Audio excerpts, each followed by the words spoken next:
El objetivo principal de esta investigación es dar a conocer los fundamentos teóricos sobre el tema de oxidación y sus amplias aplicaciones en la industria, explicando su definición y algunos subtemas del tema principal, para comprender su significado y la importancia que tiene en nuestra vida diaria. Históricamente, el término de oxidación fue introducido por Lavoisier para explicar la combustión y, en general, todos los procesos en los que una sustancia se combina con el oxígeno. La oxidación es un tipo de corrosión que se desarrolla en procesos de alta temperatura en la presencia de algún gas oxidante, como el oxígeno, azufre y elementos halógenos. Los materiales están expuestos continuamente a los más diversos ambientes de interacción material-ambiente, que provoca, en muchos casos, la pérdida o deterioro de las propiedades físicas del material, recalcando que los mecanismos de deterioro son diferentes según se trate de materiales metálicos, cerámicos o polímeros. Es por esto que nos hemos tomado a la tarea de recabar información acerca del tema y de los procesos que conlleva el que un material se oxide, esperando la investigación sea concisa y del agrado del oyente. La oxidación es un tipo de corrosión que se desarrolla en procesos de alta temperatura en la presencia de algún gas oxidante, como el oxígeno, azufre y elementos halógenos.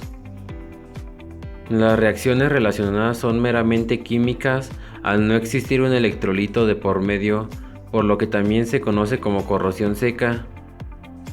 Las moléculas del gas oxidante reaccionan con el material involucrado, donde por efecto de la temperatura el compuesto formado se difunde al interior del material, permitiendo que el proceso continúe fragilizando el material. Todo tipo de materiales pueden reaccionar con oxígeno y otros gases. Estas reacciones pueden, al igual que la corrosión, alterar la composición, propiedades o integridad de un material. Los materiales que muy fácilmente reaccionan con el oxígeno son el aluminio y el titanio. Los metales pueden reaccionar con el oxígeno para producir un óxido en la superficie. De esta reacción interesan tres aspectos. Primero, la facilidad con la que se oxida el material. Segundo, la naturaleza de la película de óxido que se forma. Y tercero, la rapidez con la que ocurre la oxidación. La oxidación de metales a alta temperatura es en particular importante en el diseño de ingeniería, de turbinas de gas, motores de cohetes y equipo petroquímico de altas temperaturas. El grado al cual una película de óxido protege a un metal depende de muchos factores, de los cuales los siguientes son importantes. Número 1. El cociente en volumen entre el óxido y metal después de la oxidación debe acercarse a 1,1. Número 2. La película debe tener buena adherencia. Número 3. El punto de fusión del óxido debe ser alto. Número 4. La película de óxido debe tener baja presión de vapor. Número 5. La película de óxido debe tener un coeficiente de expansión casi igual al del metal. Número 6. La película debe tener plasticidad de alta temperatura para evitar fracturas. Número 7. La película debe tener coeficientes de baja conductividad y baja difusión de iones metálicos y oxígeno. La facilidad con la que ocurre la oxidación está dada por la energía libre estándar de formación para el óxido. La energía libre estándar de formación para un óxido puede determinarse a partir de un diagrama de Ellingham, como el que se muestra en la figura, y que además presenta que hay una fuerza grande de activación para la oxidación de magnesio y aluminio, en comparación con la oxidación de níquel o cobre. El tipo de película de óxido influye en la rapidez a la que ocurre la oxidación. Suponiendo que la reacción de oxidación sea la siguiente, la relación de Pline-Whitworth es igual al volumen del óxido por átomo de metal sobre el volumen de metal por átomo de metal, donde m es la masa atómica o molecular, p es la densidad y n es el número de átomos de metal en el óxido. como se define en la primera ecuación. Con base en la relación de volúmenes entre metal y óxido, pueden formarse tres tipos de óxidos. 1. Si la relación de Pilling-Billingworth es menor a 1, el óxido ocupa un volumen menor que el metal del cual se forma. El recubrimiento, por tanto, es poroso y la oxidación continúa rápidamente, lo cual es característico en metales como el magnesio. 2. Si la relación es de 1 a 2, los volúmenes de óxido y metal son semejantes y se forma una película protectora no porosa, característica del aluminio y el titanio. Si la relación es mayor a 2, el óxido ocupa un volumen más grande y puede desprenderse de la superficie, exponiendo metal fresco que continúa oxidándose, lo cual es característico del hierro. Cuando se forma una película de óxido sobre un metal por oxidación del metal con oxígeno gaseoso, esto acontece por un proceso electroquímico y no simplemente por una combinación química de un metal con oxígeno. Muy en el principio de las etapas de oxidación, la película de óxido es discontinua y comienza por la extensión lateral de núcleos de óxido discretos. Después de la interconexión de los núcleos, se produce el transporte de una masa en dirección normal a la superficie. En mayor parte de los casos, el metal difunde al atravesar cationes y electrones la película de óxido, como se indica en la imagen. En este mecanismo el oxígeno se reduce a iones oxígeno en la interfase óxido-gas, siendo esta superficie la zona de formación de óxido. A esto se le llama difusión catiónica. En algunos otros casos, por ejemplo en la formación de algunos óxidos de metales pesados, el oxígeno puede difundir como iones oxígeno a la interfase metal-ion-óxido y los electrones se difunden a la interfase óxido-gas, como se muestra en la figura. En este caso, el óxido se forma en la interfase metal-óxido, y a esto se le llama difusión aniónica. Desde el punto de vista de la ingeniería, la velocidad a la cual se oxidan los metales y aleaciones es muy importante, puesto que la velocidad de oxidación de muchos metales y aleaciones determina la vida útil del equipo o de la herramienta.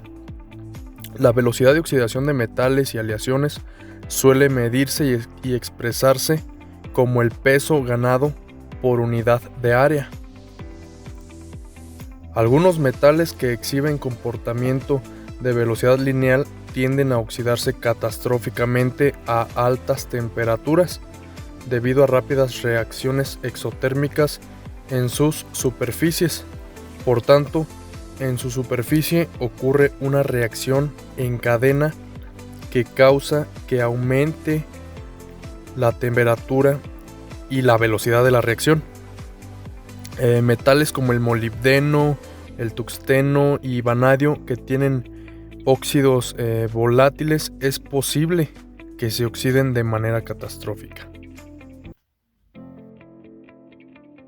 Cuando los polímeros se exponen a esfuerzos cortantes, calor, luz, aire, agua, radiación o cargas mecánicas, las reacciones químicas comienzan en el polímero. Como resultado, cambiará su composición química y el peso molecular del polímero. Estas reacciones modifican las propiedades físicas y ópticas del polímero, obviamente.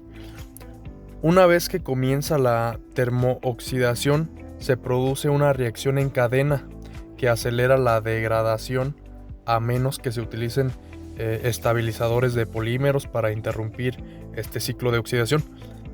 En este proceso se crean moléculas radicales que son altamente reactivas y crearán un radical carboxilo.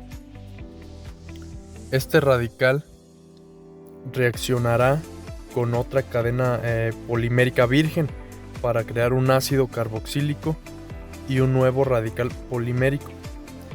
Este ciclo se puede repetir una y otra vez y forma el primer ciclo de oxidación como tal. Se puede producir una nueva reacción entre este radical recién formado y el ácido carboxílico para formar dos radicales, que serían hidróxido y alcóxido. El alcóxido reaccionará con una cadena polimérica virgen para formar un alcohol y un nuevo radical polimérico. Este es el segundo ciclo de oxidación. Para detener esta reacción en cadena, los estabilizadores de polímeros son absolutamente necesarios independientemente de la resina que se use. Básicamente detienen la degradación del polímero al desacelerar tanto los ciclos de oxidación como la creación de nuevas reacciones químicas sin salida de las moléculas inertes. La oxidación tiene muchas aplicaciones importantes en nuestra vida cotidiana. Cuando vemos un clavo oxidado, una cuchara de plata que pierde su lustre o la corrosión en un metal, observamos la oxidación. Pero, ¿cómo es la oxidación en la industria? En la industria, la oxidación se emplea para refinar electroquímicamente determinados metales. Una aplicación industrial importante de la electrólisis es el horno eléctrico, que se utiliza para fabricar aluminio, magnesio y sodio. En este horno se calienta una carga de sales metálicas hasta que se funde y se ioniza. A continuación, se deposita el metal electrolíticamente. Los métodos eléctricos se utilizan también para refinar el plomo, el estaño, el cobre, el oro y la plata. La ventaja de extraer o refinar metales por procesos electrolíticos es que el metal depositado es de gran pureza. Impedir la corrosión y la oxidación implica impedir reacciones electroquímicas, es decir, eliminar la posible presencia de un electrolito que actúe como medio conductor para facilitar una reacción de transferencia de electrones desde un metal anódico.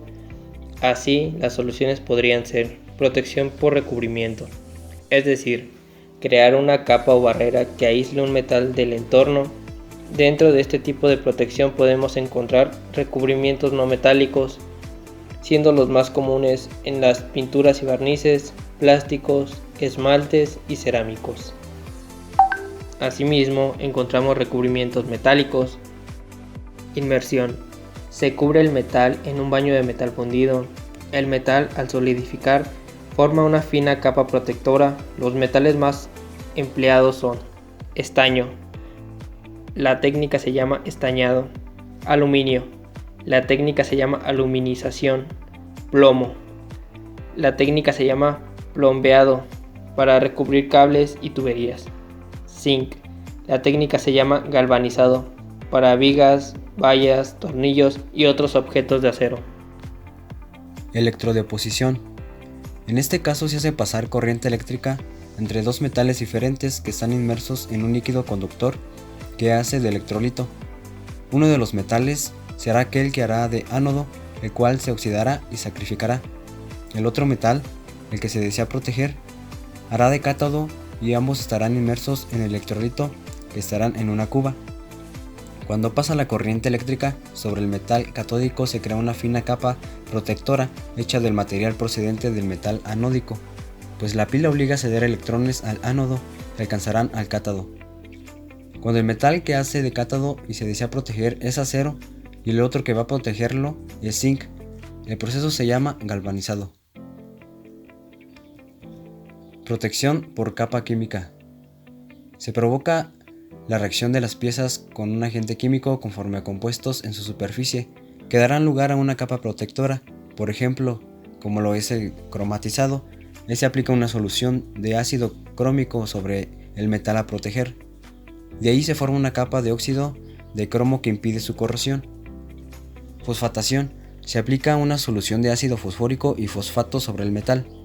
Se forma una capa de fosfatos metálicos que la protegen del entorno. Protección catódica. Se fuerza al metal a comportarse como un cátodo, suministrándole electrones. Se emplea otro metal que estará en contacto con el metal que se desea proteger, llamado ánodo de sacrificio, el cual se corre y acaba destruyéndose aportando electrones al metal. En definitiva, el metal ánodo de sacrificio se pone en contacto con el metal a proteger, el cual recibe electrones del primero. Se necesita la presencia de un electrolito. Se emplea mucho en tuberías enterradas. Con esta investigación hemos conocido un poco más acerca de la oxidación, puesto que es un fenómeno muy interesante y muy importante. Debemos conocer los aspectos y los factores que afectan y provocan una oxidación a un material.